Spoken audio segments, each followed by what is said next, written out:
बिस्मिल्लाहिर्रहमानिर्रहीम। अस्सलाम वालेकुम। सो स्टूडेंट्स, आज हम करने वाले हैं न्यूमेरिकल्स। जो आपका चैप्टर है molecular theory of the gases, उसकी कंप्लीटली जो 10 न्यूमेरिकल है उसको आज की वीडियो में कॉन्सेप्ट के साथ क्रिस्टल क्लियर करेंगे। अगर आपने ये पूरा चैप्टर पढ़ना हो तो हमने पढ़ाया हुआ है, आप प्लेलिस्ट चेक कर सकते हैं। आप molecular theory of gases bye teach दुआ सर्च कर सकते हैं। भले आप एमडीगेज की तैयारी करें, आप लीकेज की तैयारी कर रहे हैं, सो ये आपकी ये वाली बुक है जिससे मैं ये न्यूमेरिकल्स करवाने वाली हूँ, जिसको आप बहुत अच्छे से जानते होंगे। ये आपकी क्या है, सिंटेक्स बुक बोर्ड है। सो इसी से हम क्या करेंगे, न्यूमेरिकल्स को सॉल्व आउट करेंगे कॉन्सेप्चुअली। अभी तक अगर आप लोगों ने टीच दुआ यूट्यूब चैनल को सब्सक्राइब नहीं किया तो सब्सक्राइब लाजमी करें, बेल आइकन को लाजमी प्रेस करें ताकि आने वाली हर वीडियो की नोटिफिकेशन आपको हमारे चैनल पर मिलती रहे। अभी तक अगर आप लोगों ने हमारा व्हाट्सएप चैनल टीच दुआ ज्वाइन नहीं किया तो ज्वाइन लाजमी कीजिएगा, लिंक डिस्क्रिप्शन के अंदर है। वहां पर इंपोर्टेंट नोट्स, पीडीएफ और आपको एमडीगेट के टॉपर्स के नोट्स, हर चीज वहां पर सेंड की जाती है। तो चलें, आज हम करने वाले हैं इसका न्यूमेरिकल। तो स्टार्ट करते हैं। हमारे अदर अकाउंट्स पे भी हमें फॉलो कीजिएगा।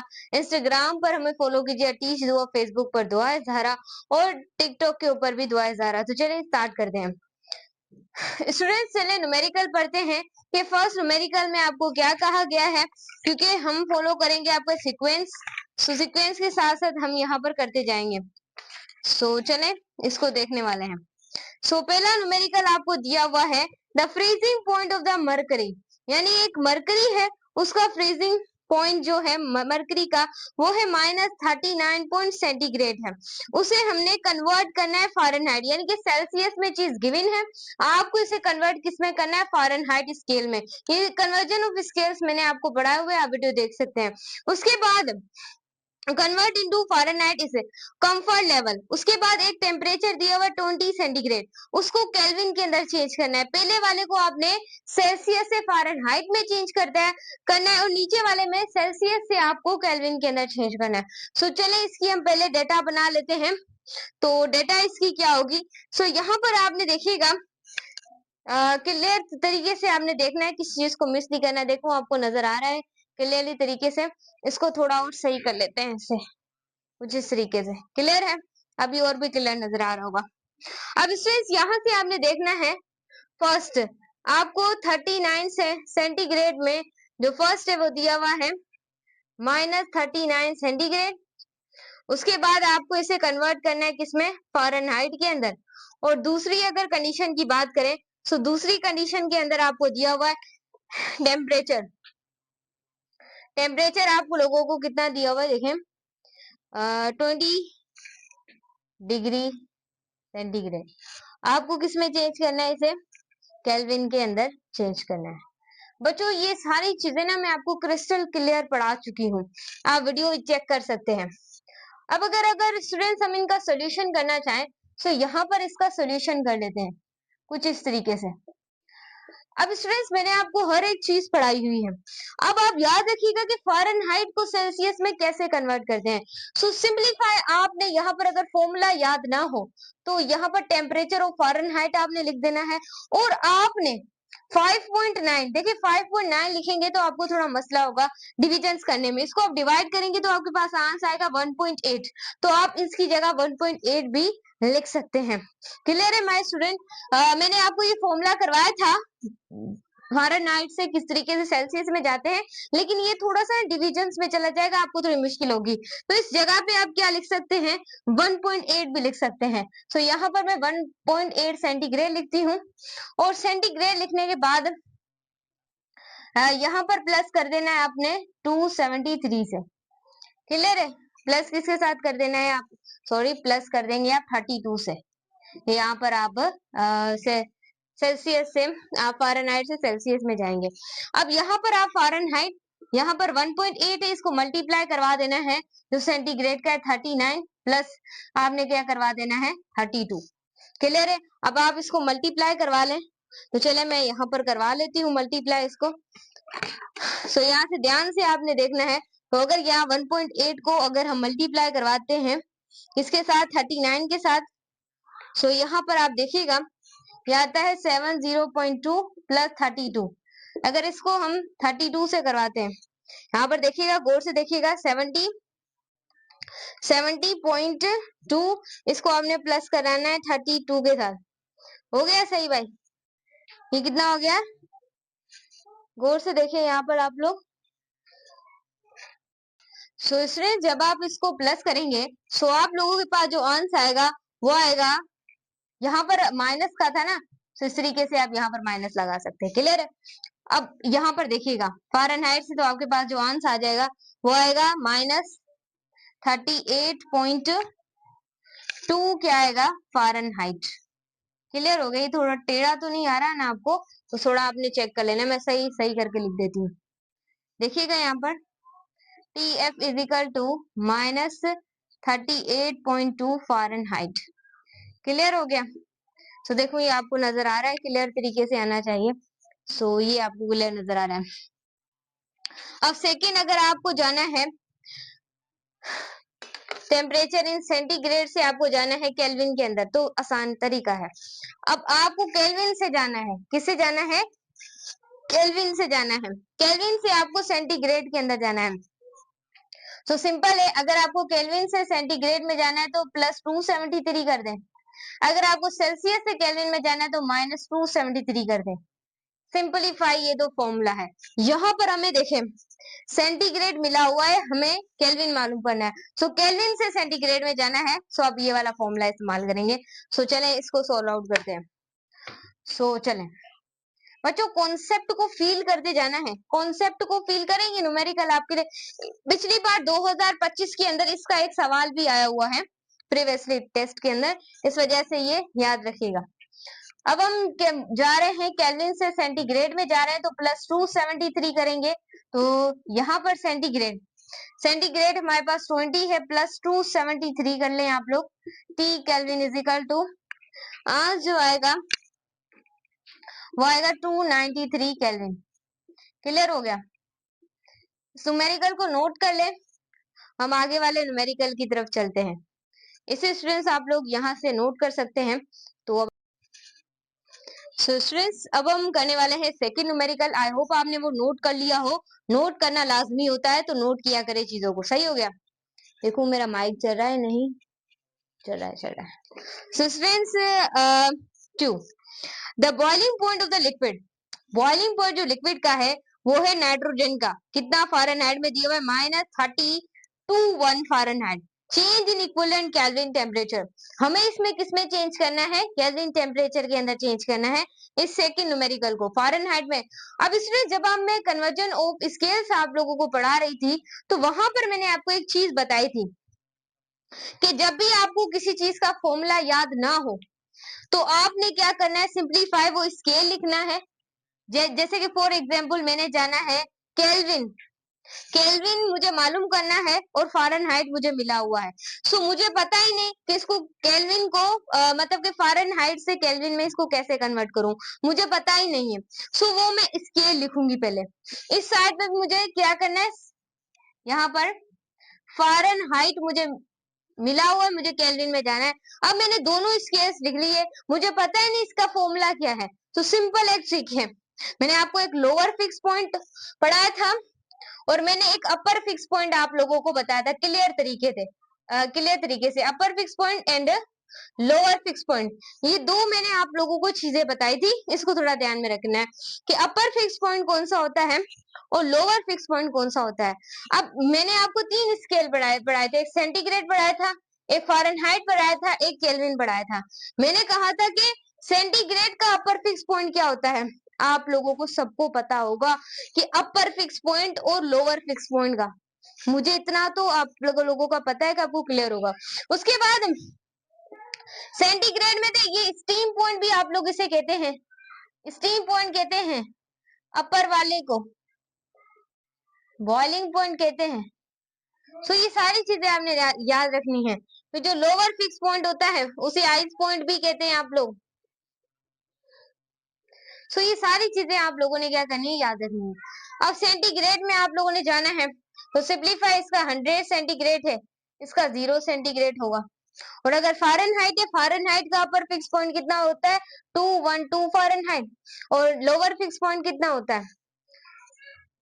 आप लोगों को ये मैं सारी चीजें ना प्रीवियसली ना सब कुछ बता चुकी हूँ, बता चुकी हूँ, वो भी क्लियर तरीके से। सो यहाँ से अब मैं थोड़ी डिटेल नहीं कर सकती क्योंकि ये चीजें मैं आपको प्रीवियसली बता चुकी हूँ। तो इसे थोड़ा आपने ध्यान में रखना है। क्लियर है? तो ध्यान में आप लोग इसे रखें। स्टूडेंट्स, इस तरीके से ये पॉइंट्स आप लोगों को थोड़ा सा मैंने बता दिया। अब मुझे इन स्केल्स का पता ही नहीं है तो मैं फॉर्मूला कैसे बनाऊंगी। सो यहाँ पर केल्विन है। केल्विन का लोअर फिक्स पॉइंट किस किस बच्चे को याद है? केल्विन का लोअर फिक्स पॉइंट याद होना चाहिए आप लोगों को। अपर फिक्स पॉइंट आप लोगों को याद होना चाहिए। तो ये सारी चीजों के बारे में आपको अंदाजा होना चाहिए। अगेन मैं बताती रहती हूँ। तो 273 लोअर फिक्स पॉइंट कितना होता है? 273। और केल्विन के अंदर नंबर ऑफ डिविजन्स कितनी होती है? डिविजन्स भी मैंने आपको बताई थी 100। क्लियर है? फॉर्मूला बन रहा है। फ़ारेनहाइट का लोअर फिक्स पॉइंट क्या है? अपर फिक्स पॉइंट तो 212 है। लोअर फिक्स पॉइंट क्या है? 32। और नंबर ऑफ डिवीजन 180 होती है। सो ये बन गया हमारा फॉर्मूला। अब इस फॉर्मूला आप लोगों ने बनाना सीख लिया कि अगर फॉर्मूला ही नहीं आएगा तो आप काहे का न्यूमेरिकल फिर समझ के फिर भूल जाएंगे। उसके बाद यहाँ पर देखें, बॉइलिंग पॉइंट है लिक्विड नाइट्रोजन, आपको फ़ारेनहाइट यहाँ पर डेटा के अंदर मिली हुई है। अगर हम यहाँ पर डेटा बना लें, डेटा बना लें यहाँ पर, तो डेटा में जो फ़ारेनहाइट आप लोगों को मिली हुई है वो मिली हुई है -321। क्या मिला हुआ है? फ़ारेनहाइट आपको मिला हुआ है। उसके बाद नेक्स्ट आपको इसको किस में चेंज करना है? स्केल को केल्विन के अंदर। किसको चेंज करना है? केल्विन के अंदर आपको चेंज करना है। अब बिल्कुल यही फॉर्मूला आप लोग इस्तेमाल करेंगे यहाँ पर, यही फॉर्मूला। सो मैं इसे यहाँ से मिटा दूंगी क्योंकि हम कॉन्सेप्ट की बात करेंगे और ये डेटा को बीच में लिखते हैं ताकि आपको थोड़ा सा सही समझ आ जाए। सो यहाँ पर डेटा लिख लेते हैं हम लोग। डेटा मुझे नाम लिखने की तो जरूरत नहीं है। सिंप्लीफाई फ़ारेनहाइट में आप लोगों को दी हुई है कितनी? -321 फ़ारेनहाइट। उसके बाद आपको इसको किस में चेंज करना है? केल्विन के अंदर। फॉर्मूला मुझे अभी बताने की आप लोगों को आई थिंक कोई जरूरत नहीं है क्योंकि मैं आपको बता चुकी हूँ कि आपने केल्विन मालूम करना है, केल्विन का लोअर फिक्स पॉइंट लिखना है और नंबर ऑफ डिविजन्स लिखनी है। और ऐसे ही फ़ारेनहाइट है, इसका लोअर फिक्स पॉइंट और नंबर ऑफ डिविजन्स लिखनी है। अब आपको फ़ारेनहाइट तो मिला हुआ है, आपने इसको केल्विन में कन्वर्ट करना है। तो कैसे करेंगे? यहाँ पर आ जाते हैं मेरे बच्चे। तो यहाँ पर आप लोगों के पास क्या हो गया? केल्विन -273 और उसके बाद यहाँ पर कितना हो गया? 100 हो गया। अब फ़ारेनहाइट की वैल्यू आपको मिली हुई है कितनी? -321 -32 और डिवाइडेड बाय कितना? 180। 180 हो गया। अब आपने इस वैल्यू में से इसको कैंसिल कर लेना है -32 को। उसके बाद इन दोनों को आप लोगों ने क्या कर देना है? काट देना है, डिवाइड कर देना है। सो आप लोगों के पास जो आंसर आएगा वो आएगा -19.6।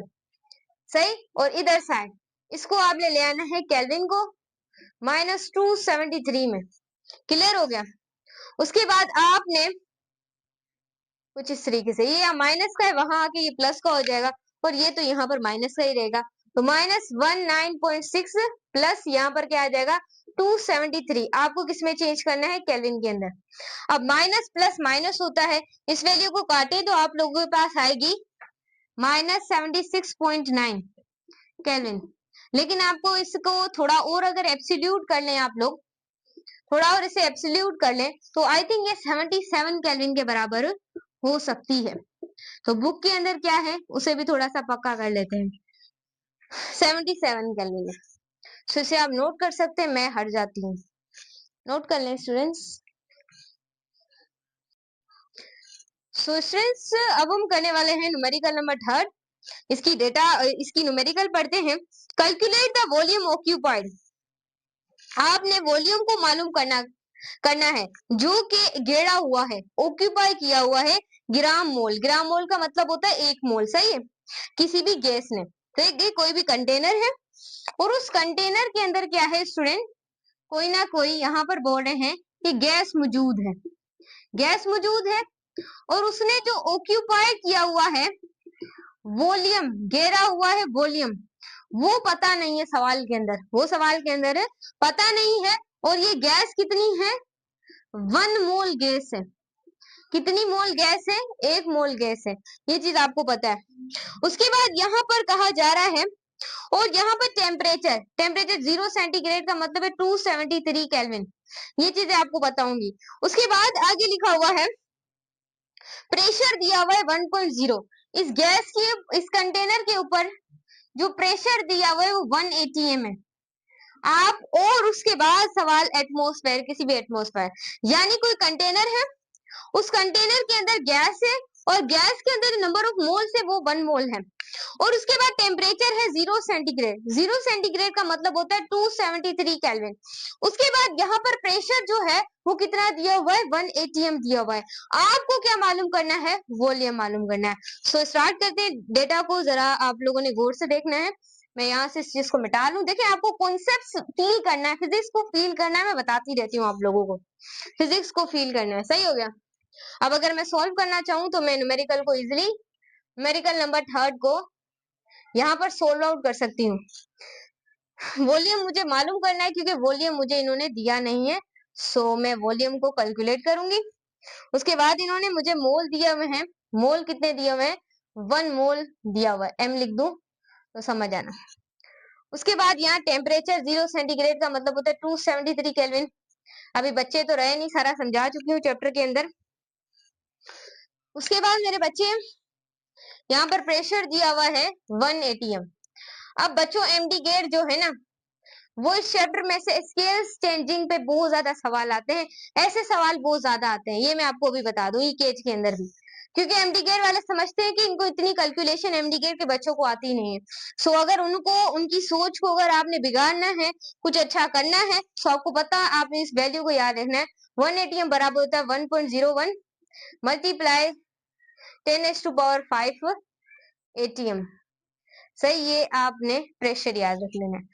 अब बच्चों, ये यहाँ पर ना आपको कुछ चीजें नजर आ रही हैं, और इन चीजों को देखकर आपको कुछ चीज यहाँ पर समझ आ रही होगी कि यहाँ पर वॉल्यूम, ये कौन सा फॉर्मूला, क्या बॉयल्स लॉ है, क्या चार्ल्स लॉ है, क्या एवोगैड्रो लॉ है, या कॉम्बिनेशन ऑफ द इक्वेशन है, आइडियल गैस इक्वेशन है, या स्टेट इक्वेशन है? क्या लगेगी यहाँ पर? मैम यहाँ पर चार्ल्स लॉ का तो कोई जिक्र ही नहीं है। मैम यहाँ से बॉयल्स लॉ का तो कोई जिक्र ही नहीं है। मैम यहाँ एवोगैड्रो लॉ का भी कोई जिक्र ही नहीं है। यहाँ पर एक ही चीज मुझे समझ आ रही है, प्रेशर, टेम्परेचर। इसका मतलब है PV is equal to NRT लगा सकते हैं, बिल्कुल वही लगेगी, बस फॉर्मूले को थोड़ा सा अरेंज करना होगा, बाकी सब सेम है। सो यहाँ पर मैं इसका सोल्यूशन कर लेती हूँ। तो चले, this is solution on that this. अब सोल्यूशन कैसे करेंगे? सोल्यूशन के लिए आप लोगों को पता होना चाहिए PV is equal to NRT. Clear हो गया? अब आपको वॉल्यूम मालूम करना है। वॉल्यूम, वॉल्यूम आपको कैलकुलेट करना है। आप एनआरटी को ऊपर लिखेंगे और पी को नीचे लिखेंगे। देखो आपको नजर आ रहा है। हाँ जी, ये इक्वेशन यहाँ से क्या हो गई? अरेंज हो गई। अब सिंपल, आप लोगों को वैल्यूज का पता होना चाहिए। नंबर ऑफ मोल्स कितने? 1। आर की वैल्यू पता होनी चाहिए स्टूडेंट्स, ये तो आपने केमिस्ट्री में पढ़ी होगी, 8.313 मोल केल्विन इनवर्स, ये चीज आपने पढ़ी होगी। सो यहाँ पर आपने लिख लेना है 8.313 मल्टीप्लाई टेम्परेचर 273 है, प्रेशर कितना दिया? 1.01 10⁵5। अब आप इसका सोल्यूशन करें। अगर आप इसको सोल्यूशन करेंगे तो जो स्टूडेंट्स आप लोगों के पास आंसर आएगा वो आएगा 0.0224 मीटर क्यूब। लेकिन स्टूडेंट्स सवाल में देखें, लीटर्स में दिया हुआ है, मीटर क्यूब में आप इसे सोल्व नहीं करेंगे, आप लीटर्स में इसे सोल्व करेंगे। सो लीटर्स में करने से, लीटर में करने के लिए आपको थोड़ा सा सवाल को ना चुटमुटला तरीके से सोल्व करना पड़ेगा कि भाई तुम्हें क्या चेंज करना है, भाई तुम्हें लीटर्स में इसको चेंज करना है। सो तुम क्या करोगे? तुम रोगे? मैम नहीं कर रहे, हम रोएंगे। सो सिंपल, आपने क्या करना है, इस वैल्यू को तुमने 100 से डिवाइड कर देना है, बस तुम्हारा काम पक्का हो जाएगा। 2.24, ऐसे ही ना भाई, 22.4 लीटर मोल हो गया भाई। ये था तुम्हारा आंसर, परफेक्टली तुम चेक कर सकते हो। अब तुम इसे नोट करो, चौथा न्यूमेरिकल हमारा इंतजार कर रहा है। सो मैं इसको रिमूव भी कर देती हूँ। तो चले आगे चलते हैं, इसे नोट करें। नोट करें बच्चे। सो भाई चलो न्यूमेरिकल नंबर 4 को सोल्व करते हैं, आ जाएं मेरे साथ साथ। अब देखिए भाई, यहाँ पर लिखा हुआ है एयर स्टोरेज टैंक है, यानी कि सिंपल कॉन्सेप्ट को फील कीजिएगा। यहाँ पर सिंपलीफाई है, क्या है, टैंक बना हुआ है, टैंक। सिंपलीफाई क्या है, एक टैंक है, और वो जो टैंक है उसके अंदर जो वॉल्यूम है, मैं यहाँ पर डेटा भी बनाती जा रही हूँ, उसके अंदर जो टैंक के अंदर वॉल्यूम है वो है 112 लीटर, मैम लिख लिया आपने। उसके बाद उसका जो मास है m1, वो कितना दिया हुआ है, यानी कि वो जो आप लोगों के पास टैंक है उसका मास है m13 kg इनिशियल कंडीशन के अंदर। उसके बाद इसका जो प्रेशर है, प्रेशर दो प्रेशर दियो ना, P1, सो P1 हमारे पास है 18।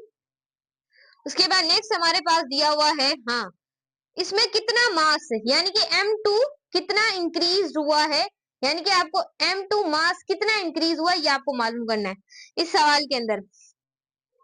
उसके बाद जो आपको P2 है, मैम P2 कितना दिया हुआ है भाई, 21 एटमोस्फेयर, एटमोस्फेयर में दिया हुआ। आप इसे एटीएम में चेंज करें या ना करें, ये सवाल में नहीं कहा जा रहा कि आपने इसको एटीएम में ही लिखना है, या आपकी मर्जी है। जरा मैं आंसर को देख लूं,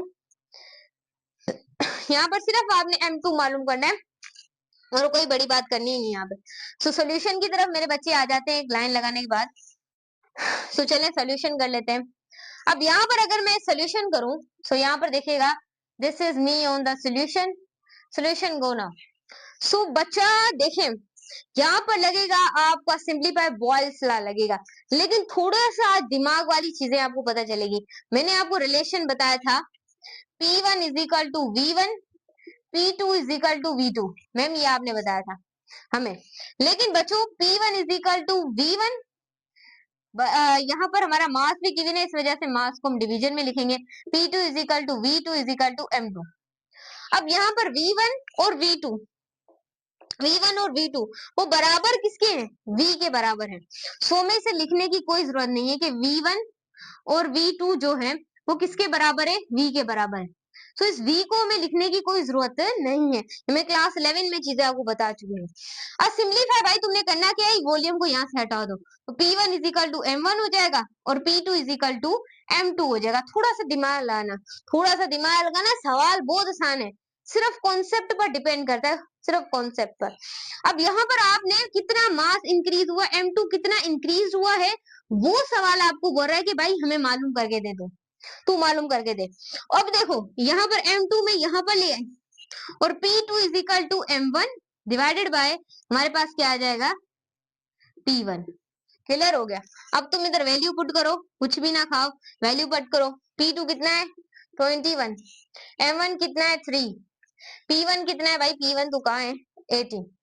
अब इसको सोल्व करें, 21 को 3 के साथ करें, 3 1 3, 3 2 6, कितना आ गया भाई 63, और 63 और 80 को डिवाइड करें। कैलकुलेटर भाई तो कहाँ चला गया। अब देखें 63 डिवाइडेड बाय 80, 3.5 kg मास आया 3.5। देखो नजर भी आ रहा है, नहीं इतना नीचे, आई थिंक तुम्हें नजर ना आए, मैं थोड़ा सा ऊपर करके लिख देती हूँ, यहाँ पर थोड़ा सा ऊपर करके लिख देती हूँ।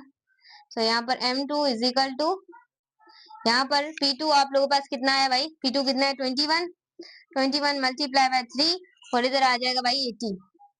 समझ गए तुम।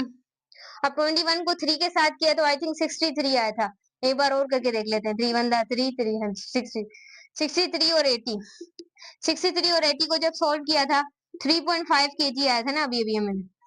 क्लियर हो गया। अब तुम्हें M2 मालूम करना है कि M2 कितना इंक्रीज हुआ है, मास कितना इंक्रीज हुआ है, यानी कि M2 तुमने अभी मालूम कर लिया है।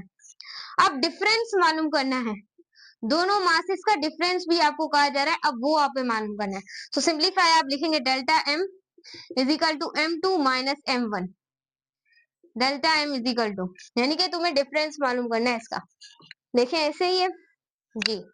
अब देखो डेल्टा M में पहला क्या था 3 माइनस 3.5, तो तुम इसका डिफरेंस मालूम करेगे, तुम्हारे पास डेल्टा M आएगा 0.5 kg, यही कहा जा रहा था तुम्हारे पास। जी हाँ देख लो तुम, हाँ 0.5 ही है बुक के अंदर। सो मेरे बच्चे इसको नोट करें, अब आगे चलते हैं। नोट कर लें। सो स्टूडेंट्स अब हम पढ़ने वाले हैं न्यूमेरिकल नंबर 5 को करने वाले हैं। न्यूमेरिकल नंबर 5 में कहा जा रहा है कि एक बलून है जिसका जो वॉल्यूम है V1 वो दिया हुआ है 0.0 मीटर क्यूब। उसके बाद एयर प्रेशर P1 दिया हुआ है 120 किलो पास्कल। उसके बाद कैलकुलेट आपको P2 मालूम करना है और वॉल्यूम V2 आपको 0.05 मीटर क्यूब दिया हुआ है। आपको मालूम करना है कांस्टेंट टेम्परेचर के ऊपर प्रेशर। हलवा सवाल है भाई, तुम सोचो ही मत। ये फिजिक्स मुश्किल है, फिजिक्स मुश्किल। सेकंड ईयर की तो फिजिक्स मुश्किल है ही नहीं, यानी कि चुटकी बजाओ फिजिक्स क्लियर हो जाएगी।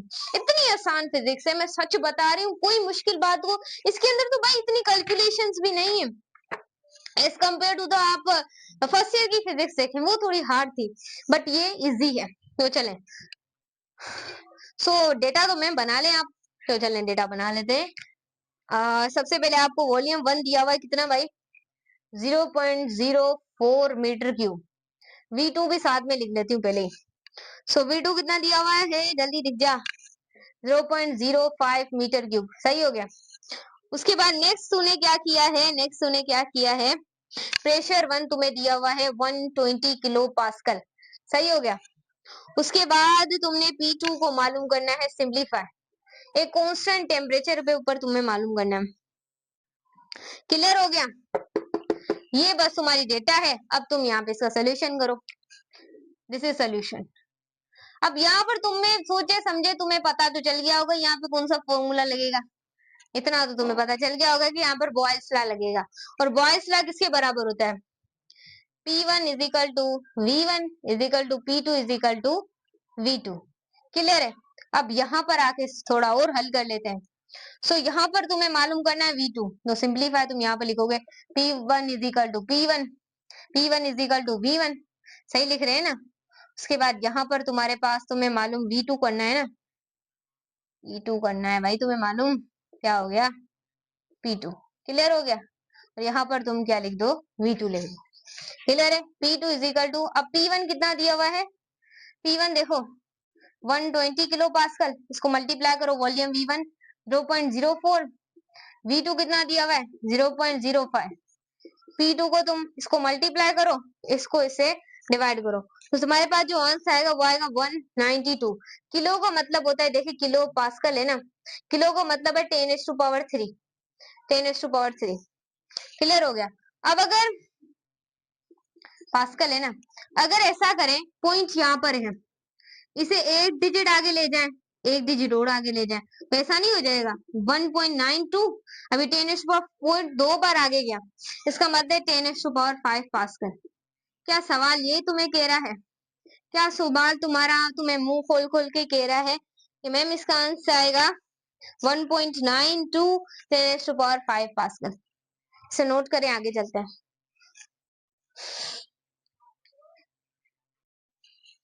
स्टूडेंट्स अब यहाँ से आपने करना है न्यूमेरिकल नंबर, देखूं मेरा माइक सही चल रहा है नहीं, हाँ जी सही चल रहा है, मुझे डर लगा रहता है बाद में आवाज नहीं आती ना इसके अंदर।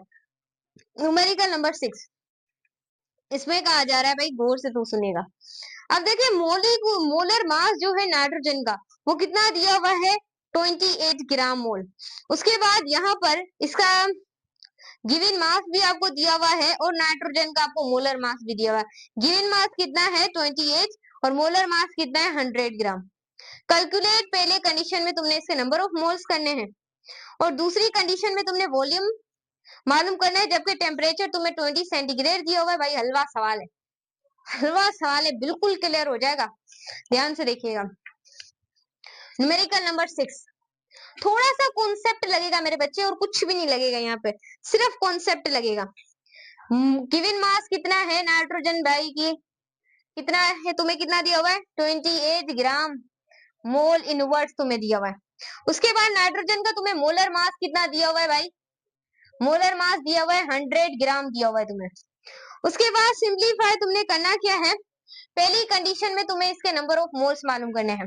सेकंड कंडीशन में तुम क्या करोगे, सेकंड कंडीशन के अंदर तुम वॉल्यूम को क्या करोगे, मालूम करोगे, जबकि तुम्हें यहाँ पर टेम्परेचर कितना दिया हुआ है 20 सेंटीग्रेड। 20 सेंटीग्रेड का मतलब है कि यहाँ पर तुम 20 के साथ 273 ऐड कर इसे थोड़ा और आसान कर दो, 273, क्योंकि इसे तुम्हें चेंज भी करना है ना केल्विन के अंदर, तो टेम्परेचर केल्विन के अंदर होता है। तो यहाँ 273 के साथ तुम 20 लगाओ, 3 हो गया, 9 हो गया, और यहाँ पे 2 हो गया, 293। 293 क्या हो जाएगा, केल्विन हो जाएगा। सही, इतना बड़ा लंबा चौड़ा करने की कोई जरूरत नहीं है, आप 293 केल्विन, क्योंकि मैंने आपको समझा दिया। नेक्स्ट तुम्हारे पास क्या है,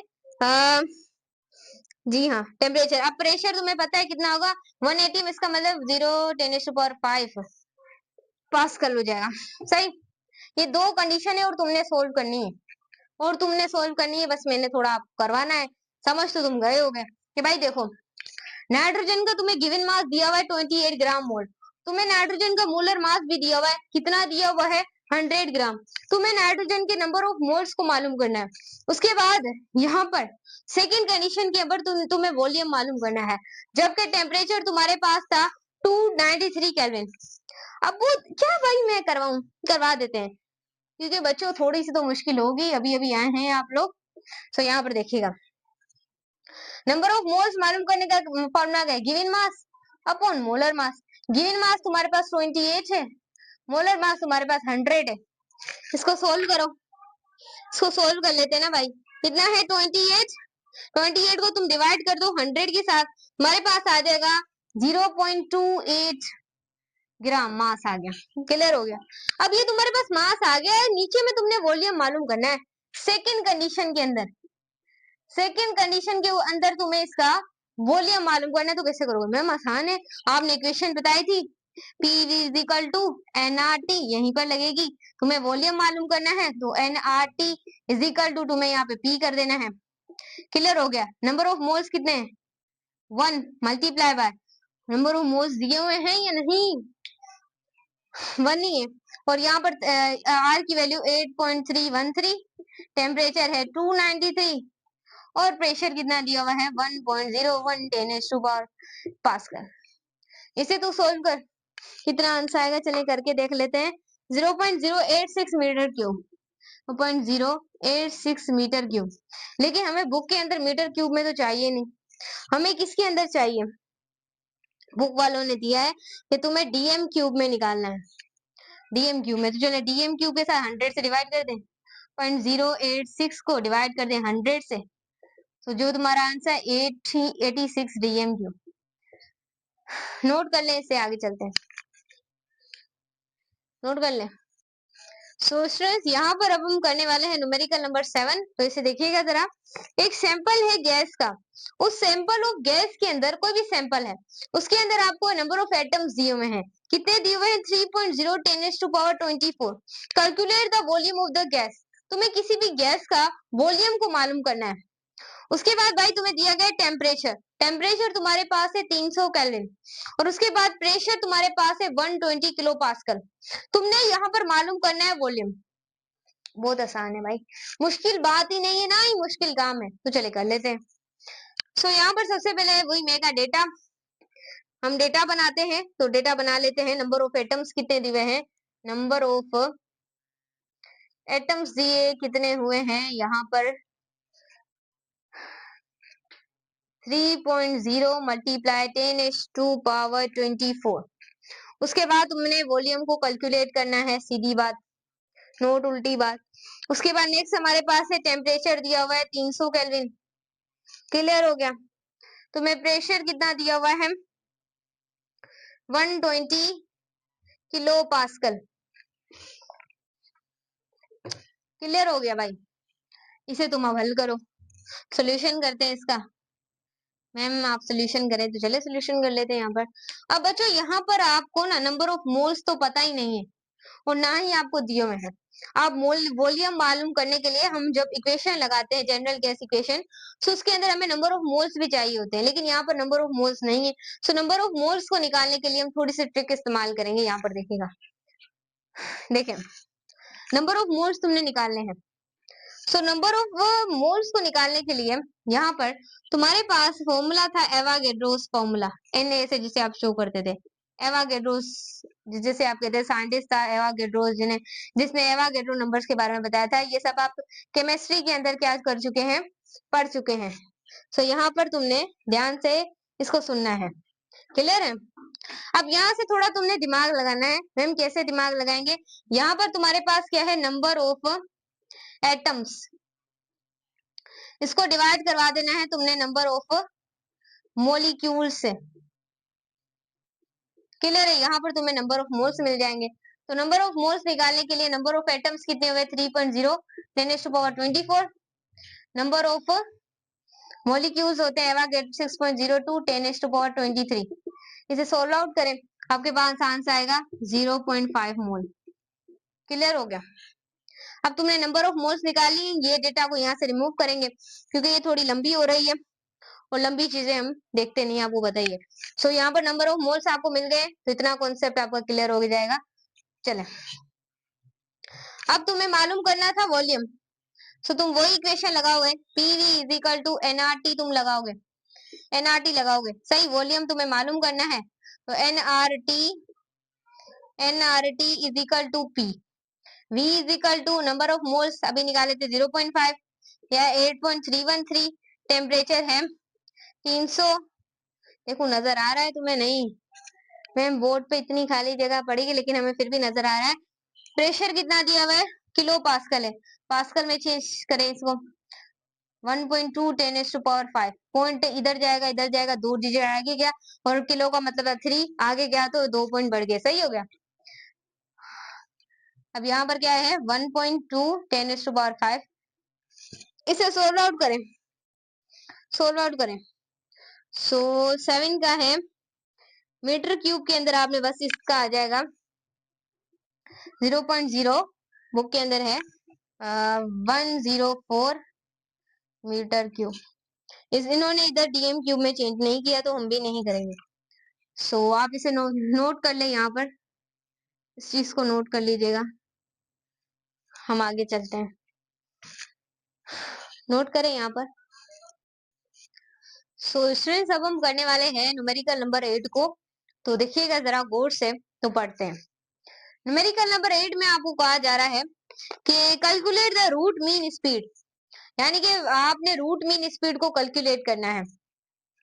उसके बाद हाइड्रोजन मॉलिक्यूल्स का जो टेम्परेचर है वो दिया हुआ है 0.0 सेंटीग्रेड। 0 सेंटीग्रेड का मतलब होता है, भाई तुम्हें क्लियर है, 273 केल्विन। उसके बाद तुम्हें प्रेशर भी दिया हुआ 1 atm। 1 atm का मतलब है 1.0 10⁻5, मैंने आपको बताया। उसके बाद assuming the hydrogen is ideal gas, ऐसे एज्यूम कर सकते हैं कि जो हाइड्रोजन है वो एक आइडियल गैस है। उसके बाद डेंसिटी ऑफ हाइड्रोजन भी आपको दी हुई है, तो चलें स्टार्ट करें।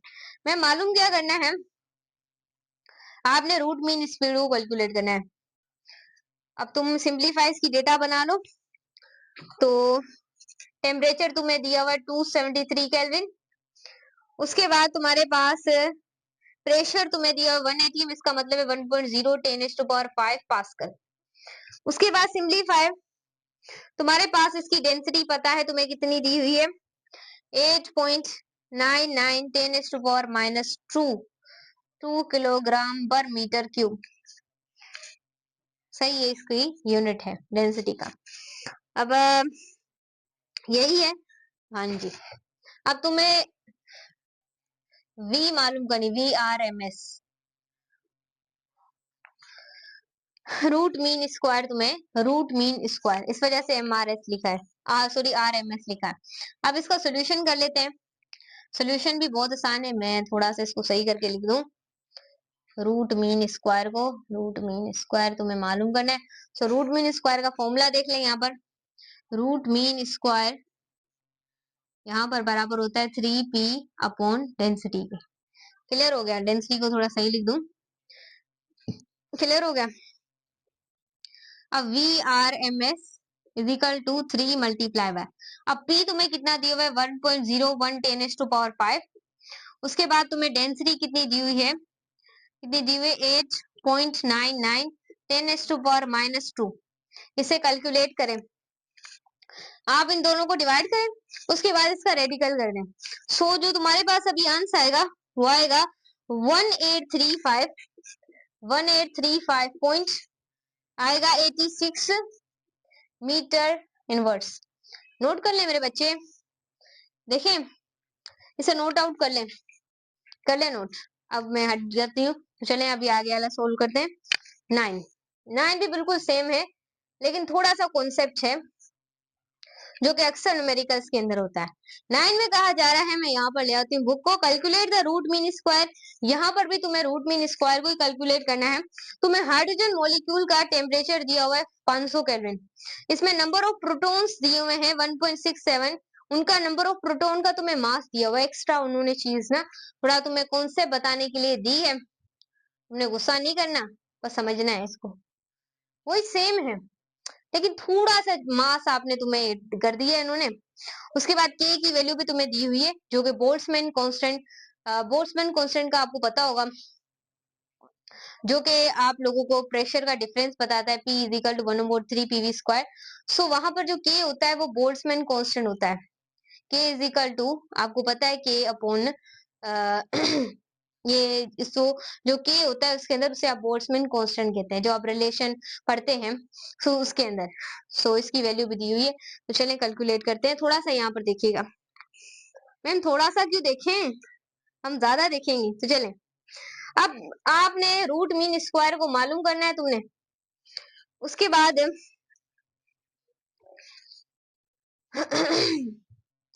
उसके बाद तुम्हें टेम्परेचर दिया हुआ है 500 केल्विन।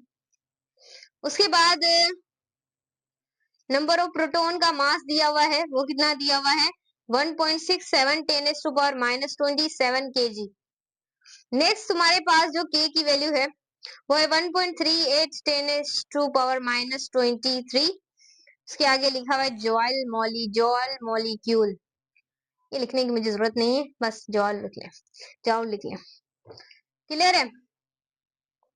अब तुम्हें सोल्यूशन करना है। मैं तुम्हें सारी चीजें बता चुकी हूँ पहले भी, कि मैं आपको रिलेशन बता चुकी हूँ कि हमारे पास रूट मीन स्क्वायर का डिफरेंस भी बता चुकी हूँ कि कैसे निकालना है वीडियोस के अंदर।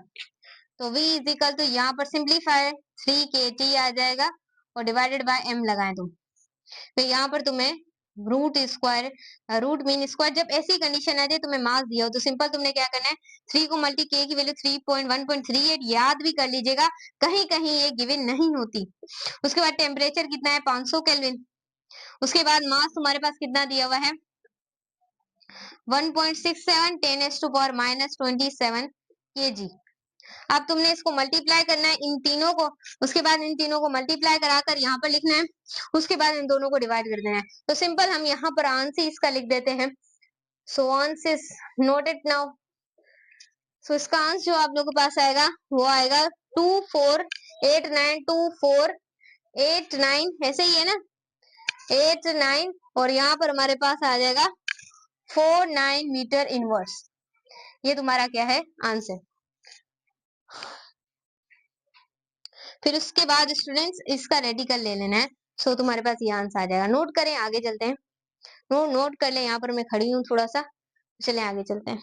लास्ट न्यूमेरिकल है, उसके बाद हम आप लोगों से बाय बाय कहेंगे। आपको पता है डस्टर कहाँ रख दिया मैंने, डस्टर भाई तू कहाँ गया, ढूंढ जा ढूंढ जा, कहाँ रख दिया। मैं चीजें रख के भूल जाती हूँ ना थोड़ा सा। ये रहा, ये सामने ही रखा हुआ था, सामने। चले, अब 10वां आखिरी है। मैम ऐसे ही जर्नी खत्म हो रही है हमारी, बस ऐसा ही होता है बच्चा, वक्त ने गुजरना होता है और वो गुजर जाता है। ना रुक वक्त के आसरे, वो तो गुजर ही जाएगा। ना रुक तू वक्त के आसरे, वो तो गुजर ही जाएगा। बना ले अपने आप को ऐसा कि लोग तेरा हमेशा नाम याद रखें। ये शायरी हमेशा याद रखेगा। उसके बाद determine the average kinetic energy. तुम्हें एवरेज काइनेटिक एनर्जी को क्या करना है, मालूम करना है। सिंप्लीफाई। उसके बाद तुम्हारे पास क्या है, दो कंडीशंस दी हुई हैं। क्लियर है? उसके बाद टेम्परेचर तुम्हें दिया हुआ है T1, वो है 10 डिग्री सेंटीग्रेड, लेकिन हमें पता है सेंटीग्रेड से केल्विन में जाना होता है तो प्लस 273 करते हैं, ये हो जाएगा 283 केल्विन। उसके बाद T2 तुम्हें दिया हुआ है, वो कितना दिया हुआ है 40 सेंटीग्रेड। तो 40 को प्लस कर दें 273 के साथ, 273 40 4 हो गया, ये हो गया 11 और 314 केल्विन, 314 केल्विन हो गया, सही हो गया। What is the kinetic energy पर मोल नेट टेम्परेचर। अब तुम्हें काइनेटिक एनर्जी पर मोल के अंदर भी मालूम करनी है और काइनेटिक एनर्जी एवरेज। मैंने पर मोल का भी फॉर्मूला तुम्हें बताया था और एवरेज काइनेटिक एनर्जी का फॉर्मूला भी मैंने तुम्हें वीडियो के अंदर बताया था। सारी चीजें मैं तुम्हें पढ़ा चुकी हूँ। अब तुम्हें टेंशन लेने की कोई जरूरत नहीं है, अब सिर्फ सोल्यूशन करोगे। अब सोल्यूशन के अंदर तुम क्या लिखोगे, एवरेज काइनेटिक एनर्जी को मालूम करने का फॉर्मूला, एवरेज काइनेटिक एनर्जी को मालूम करने का फॉर्मूला है 3kT/2। क्लियर है। एवरेज काइनेटिक एनर्जी वही सेम है, तो मल्टीप्लाई। अब देखें यहाँ पर हमें उसकी वैल्यू नहीं गिवन, तो अगर आपको याद होगी पहले कर रहे थे 1.38 10⁻⁻23।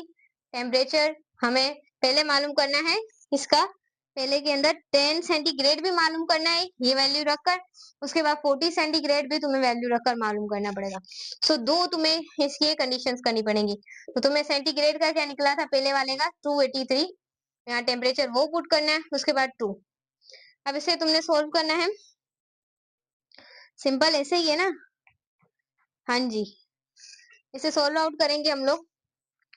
तो सोल्व आउट करेंगे तो आंसर हमारे पास आएगा 35265 जॉल। मैं थोड़ा सा ना पक्का कर लेती हूँ स्टूडेंट्स, यही है ना आंसर। मुझे तुम ऐसा करो कि तुम इसे क्या करो, 10 डिग्री सेंटीग्रेड पर भी करो, एवरेज काइनेटिक एनर्जी को 40 पे भी करो, उसके बाद काइनेटिक एनर्जी पर मोल को भी तुम बिल्कुल ऐसे ही करोगे दो। फिर उसमें से आंसर जो दिया हुआ है वो आप लोगों को दिए हुए 10-10 सेंटीग्रेड वाले, लेकिन आप यहाँ पर 40 भी गिवन है, सो इस टेम्परेचर को रखकर भी हम कर लेते हैं। सो कोई बड़ी बात तो आपको पता है हम जब करवाते हैं तो होती नहीं है, यहाँ पर बड़ी बातों को भी यहाँ पे छोटा किया जाता है ताकि कॉन्सेप्ट क्लियर हो सके। उसके बाद हम इससे कर लेते हैं, कैलकुलेटर कहाँ गया भाई, तो सोनी यहाँ पर देखो 3 को तुम मल्टीप्लाई करवा दो 1.38 के साथ, इसको तुम मल्टीप्लाई करवा दो 283 के साथ, सही हो गया। इसका आंसर देखो आ जाएगा, देखें थोड़ा सा ये आंसर नहीं आया, 3 मल्टीप्लाई 1.38, इसको मल्टीप्लाई कर दो 283 के साथ, तो आ गया 1.162। सो डिवाइडेड बाय 2, इससे 2 को डिवाइड करके देखते हैं, 1.17162 डिवाइडेड बाय 2 हो गया 0.58581। ये एवरेज काइनेटिक एनर्जी हमारे पास आ गई, देखो यही है। सो ये आ गई हमारे पास 10 सेंटीग्रेड वाले की। सो अब हम करते हैं 40 सेंटीग्रेड वाले की काइनेटिक एनर्जी। सो इसमें भी 3kT/2 kinetic energy of 40 degree centigrade temperature, यहाँ पर 3 मल्टीप्लाई 1.38 10⁻5 मल्टीप्लाई टेम्परेचर, अब रखेंगे 314 और 2 अप करके देखते हैं काइनेटिक एनर्जी एवरेज। तो यहाँ पर हो जाएगा भाई 3 को तुम मल्टीप्लाई कर दो, तुम्हारा इंतजार कर रहा है 1.38 और फिर टेम्परेचर कितना है 314 भाई मुझसे सारा ही डिलीट हो गया 1.38 मल्टीप्लाई बाय कितना है टेम्परेचर 314, हाँ जी 1299.96 divided by 2 kinetic energy average. चले निकाल ले, इसे डिवाइड कर दो ना तुम 2 के साथ, तो आ जाएगा तुम्हारे पास सिंप्लीफाई। ये थोड़ा सा इसमें डिफिकल्टी लग रही है तो I can solve it now. सही है, लिख देते हैं। वैसे ही मुझे ना यही होता है कि कोई चीज गलत ना हो जाए ना। सो ये हमने काइनेटिक एनर्जी एवरेज निकाली, एक तो 10 सेंटीग्रेड पर, दूसरा अब हमने निकालना है काइनेटिक एनर्जी किसके अंदर, मोल्स के अंदर निकालनी है 10 डिग्री सेंटीग्रेड टेम्परेचर। तो काइनेटिक एनर्जी मोल के अंदर फॉर्मूला होता है 3RT/2, kinetic energy is equal to 3 multiply के आर की वैल्यू 8.313, टेम्परेचर हम लिखते हैं 293 है ना, 283 है पहले का, यहाँ पर भी 283 लिखा है ना, डिवाइड कर दो 2 से। देखो आपको नजर आ रहा है नहीं, बाद में कमेंटों की लाइन ना लग जाए कहीं। 8.313, उसके बाद मल्टीप्लाई आ जाएगा 283। ये कितना आ गया स्टूडेंट्स? ये आ गया आप लोगों के पास 77.057.737। क्लियर हो गया। अब यहाँ पर इसको 2 से डिवाइड कर दो, कितना हो गया? 7.05, उसके बाद 7.7, उसके बाद 7 7 7 37। क्लियर हो गया। अब तुम इसको डिवाइड कर दो 2 से, चले करके देख लेते हैं। 7.0577737 divided by 2, then answer will be coming in now. Kinetic energy, ये नजर नहीं आएगा। Kinetic energy is equal to, यही बुक के अंदर लिखा हुआ है 3.5288। बस आप 6 लिख दें जाओ। ये आ गई 10 डिग्री सेंटीग्रेड पर काइनेटिक एनर्जी। देखो क्लियर नजर आ रहा है? नहीं क्लियर नजर आ रहा है ना? बिल्कुल। अब यही काइनेटिक एनर्जी हम मालूम कर लेते हैं 40 डिग्री सेंटीग्रेड के लिए। इसको मालूम कर लेते हैं, थोड़ा दिमाग लगाना है, कोई बड़ी बात तो इसमें है ही नहीं, सिर्फ कॉन्सेप्ट छुपा हुआ है सवाल के अंदर और कुछ भी नहीं है। Kinetic energy is equal to 3RT is equal to 2। Kinetic energy is equal to 3 multiply 8.313 multiply temperature कितना दिया हुआ है भाई? जल्दी बताओ। 314। 314 दिया हुआ है और डिवाइड कर दो 2 से, तो तुम्हें काइनेटिक एनर्जी मिल जाएगी। तो करके देख लेते हैं। तो देखिए 3 को मल्टीप्लाई किया हमने 8.313 के साथ, फिर मल्टीप्लाई किया स्टूडेंट्स हमने 3 पॉइंट, आपको नजर आ रहा होगा 3 पॉइंट इसके साथ किया हमने, सॉरी पॉइंट नहीं है यहाँ पर, 3 यहाँ पर कर लेते हैं 14 के साथ हमने किया। हमारे पास आएगा 82.647। 8 लिख देते हैं, डिवाइड कर लेते हैं 2 से, dividing by 2, answer will come in the 39। करके देख लेते हैं ना, एक बार कर लेते हैं, कर ले तो चले। 82.6478 dividing by 2, answer will come in the kinetic energy of 40 degree centigrade पर मोल में होगी 41.3239। सिंपलीफाई देख लीजिएगा, यहाँ पर सारे आंसर हमारे बेहतर ही आए हैं। सो आई होप बच्चों आपको न्यूमेरिकल्स की वीडियो बहुत ज्यादा अट्रैक्टिव लगी हो। देखें हमने आप लोगों के लिए बहुत ज्यादा मेहनत से बनाई है और आप भी अच्छा खासा फीडबैक देंगे, लाइक करेंगे, कमेंट करेंगे, ग्रुप को ज्वाइन करेंगे, सपोर्ट करेंगे, हर जगह फॉलो करेंगे। बस आपका यही काम है। हम आप लोगों के लिए इतनी मेहनत कर सकते हैं तो आप ये भी कर सकते हैं। तो चले मिलते हैं।